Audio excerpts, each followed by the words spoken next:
এসেনদের বই page number 61 দিক cosine দিক অনুপাত 5 অঙ্কটা দেখো। মূলবিন্দু থেকে নিজের বইটা খুলো। মূলবিন্দু ও থেকে অঙ্কিত ও এবং ওবির দিক অনুপাত সমূহ দেওয়া আছে। অবি সমতলের উপর অঙ্কিত অবিলম্বের দিক কোসাইন নির্ণয় করো। শোনো, এওবি এইটা এওবি সমতল, এটা এ বিন্দু, এটা ও এ। দেখো আমার ছবিটা, এটা ও এ, এটা ওবি, আর এইখানটাতে লম্ব আছে একটা সরলরেখা।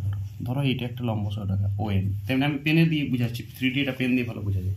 দেখো এইটা ও এ সরলরেখা, এটা ওবি, আর এইটা লম্বটা। এই এওবি একটা সমতল কার্ভেটটা, তাহলে এই লম্বটার বের করতে বলেছে দিক কোসাইন।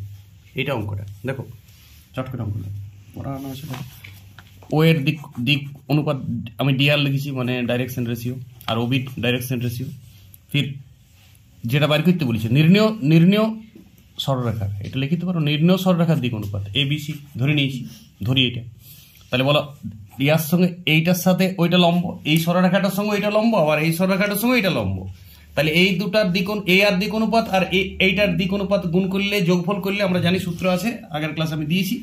তাহলে এইটার সূত্রটা হচ্ছে, দেখো A 1 B -1 C -1 গুণ করলে 0, আবার 2A - B প্লাস সি গুণ করলে 0। এই দুটো সমীকরণকে এবার পর্যায়ক্রমণ করে। তো দেখো A/B এর সহগ গুণিত C এর সহগ, তাহলে ক্রসটা -1 ব্র্যাকেট দিবে, আর মাঝে মাইনাস হবে, একটা রুল আছে, -C এর 1 আর -1, তাহলে +1।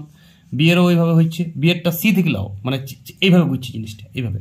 তাহলে C এর -1 আর 2 -2, আবার এই দিক থেকে এর 1 আর এই সিটার 1, মানে 1 মাঝে মাইনাস হয়, রুল ইজ রুল।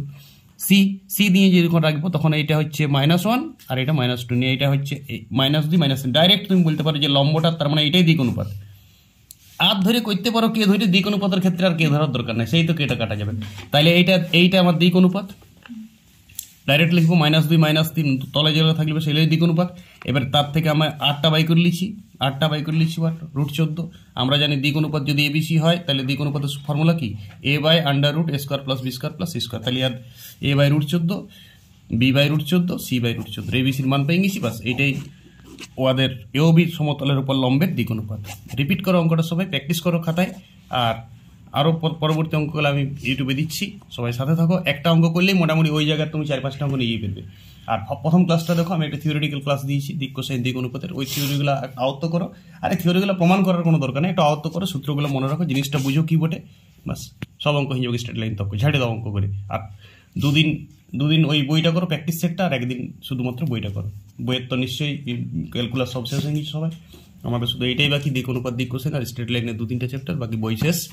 শুধু প্র্যাকটিস চলছে এখন, মাঝে মাঝে বইয়ের অঙ্ক 1-2টা দিচ্ছি। ওকে, ভালো থাকো সবাই।